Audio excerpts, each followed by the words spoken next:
As the movie started, we're introduced to a man who calls himself Cook Murray. He Morris are extreme introverts who have self-isolated from the rest of the world, and they rarely leave their homes, if at all, and create their own little world inside their homes. Hikikomori tells us in the opening scene that he spends hours on the toilet and sometimes even falls asleep there while he plays with the toilet roll. He doesn't feel ashamed of his circumstances, and no one is passing judgment on him. He tells us that he gets his best ideas in the bathroom, where he also always keeps the door open because it gives him confidence. Komori lives in a house with a single TV, which he has never opened. He keeps himself occupied by arranging all of his supplies and reading hundreds of books, because he finds TV to be very dull very quickly. His favorite books are all adventures, but ironically, he never dares to leave his home. He's lived like this for the last 10 years, and he's able to do this because of his father's money. Every month he is sent money from his father, which covers everything from rent to food. For the first year there was a note with the money, but for the last 9 years, only the money appears through the mail. He could give more. He doesn't need to leave his home because everything can be delivered. And he has one phone in his home and he uses it to order everything he needs. He doesn't even like to see people. So when he gets delivery, he accepts the package and gives the money without even looking up, seeing their face. Before he became like this, Komori had a normal life. He also had a normal job, but he hated everything about it. And he hated contact with people. He hated the traffic and the long work hours. He also hated the heat, and he'd been able to avoid the sun touching his skin for the last 10 years. But he does like to watch the sunlight. And one of his favorite activities is actually watching the sun that comes through his window until it disappears. He could more. He keeps track of time, but it seems pointless because his days and nights tend to run together, and he uses the wall watch to pass the time by counting the seconds before retiring to his toilet to sleep. He claims to have never used his bed because he had his best dream on it. After a year or so, we observe that nothing has changed in his life. He follows the same schedule every day, even when it comes to ordering pizza on Saturdays. He saves the pizza boxes and arranges them neatly to form a wall. And it was a Saturday when his doorbell rang. He hears a woman's voice when he opens the door. It appears that today's delivery person is a woman, which is unusual. He doesn't look at her as he eats the pizza, but when he hands her the cash, he unintentionally glances at her thighs and looks up for the first time in 11 years. However, a small earthquake strikes right then and there, making his house vibrate violently, and a few seconds later, there is no more earthquake. However, the delivery girl passes out and tumbles into his home. He could get more. He was shocked and didn't know what to do, and he tries to talk to her,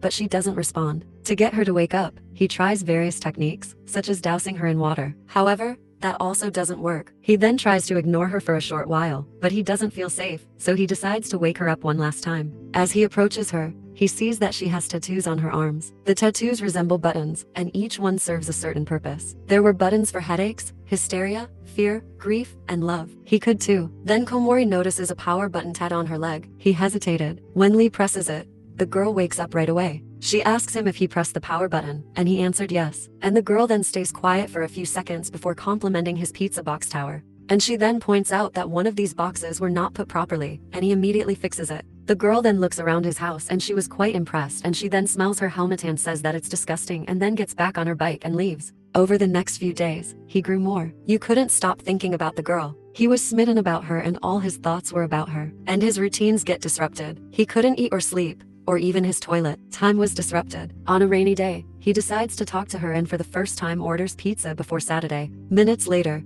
he hears someone was on the door and he opens it. But the delivery person was an older guy. The delivery guy hands him the pizza and enters his home to escape the rain, and he then uses Hikikomori's phone to call an employee who apparently decided to quit while on the job. The guy argues with the employee, but to no avail, and Hikikomori then nervously watches the guy and gives him a glass of water to calm him down. And Hethan asks him if that day was the delivery girl's off day. Sadly, the guy who tells him that the girl quit a few days ago and that she was also never leaving her home and that he hasn't seen her since the guy was first rated claims that everyone is addicted to technology, doesn't want to work, and has lost touch with people. When Komori asks him where the girl's house is, the guy responds with the general region as he heads out. That evening, he was able. Komori mulls over his options and realizes that locating her is the only way he will be able to see her. However, he is an introvert who is confined to his house. So, technically speaking, he's kind of stuck. After another sleepless night, he decides to leave for one day and see the girl, and he gets out his unworn shoes that had become a spider's nest. And he blows off the dust, wears them. He then opens his front door fully and peeks to the outside and then gives himself some self-motivation. But suddenly all his fears kick in and he couldn't push himself to go out. So he stands on the door for the rest of the day, unable to move. He spends the night at the door deciding on what to do and when. The next morning comes. His need for the girl has grown much more stronger than his fear of going outside, and he finally manages to take a step and leave his home. The sunlight was blinding for Hikikomori, but the fresh air was great. He could go more. He calculates which way was the girl's dress and thinks of which transportation method he should take, and he decides to take a train and starts walking. But when he remembers how many people could be in it, he decides against it and turns around to take a bus. But then again, that also kind of freaks him out. He was then back to the front of his house when he remembers that he actually had a bike stashed in the back. He then goes and grabs his bike, but it didn't work as it was fully rusted and covered with plants. With no choice, he could get more. He decides to go on foot, and then he starts to run, and he runs through his neighborhood, and he notices that there's also nobody else in the area. It's clear and there's also no traffic. He then gets to the main road and there was nobody else there too, and it's all just empty. And here he realizes that what he feared most didn't really exist. I mean, what happened to all the people that he wondered about? Here we see cars, old rusty, and plants growing on them as they haven't been driven in years. He can more than find the only moving thing,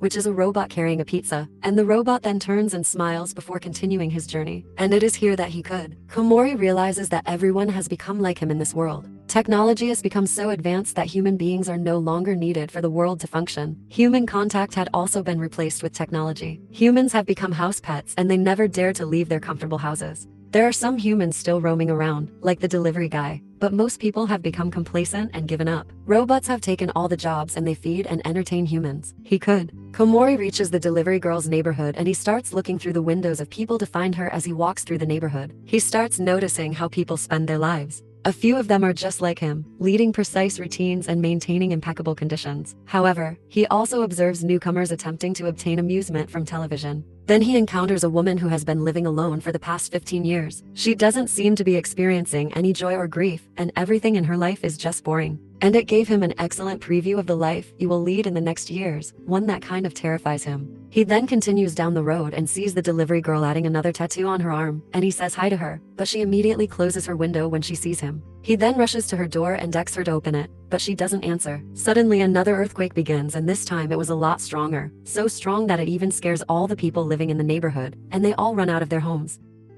Komori calls for the girl, but she still doesn't leave her house. And the earthquake continues, and we see everyone in panic and people run away from the buildings, fearing that it will collapse. And things start falling out of the sky, and a bike almost hits someone. Suddenly the earthquake stops and everyone starts returning to their homes, and the street clears out in seconds and everything is quiet again. He could get more returns to the sound of the girl as she was standing behind him wearing her helmet. And after she sees that he's okay, she also starts going back to her house. But he rushes to her and grabs her arm and begs her not to go back and explains to her that she won't ever come out if she decides to go in. But she fights him off and starts walking inside. But just as she gets inside her house, he grabs her again. And this time he presses the love button, and they both quickly look into each other's eyes as a strong wind blows on them. And another earthquake begins, and the movie ends.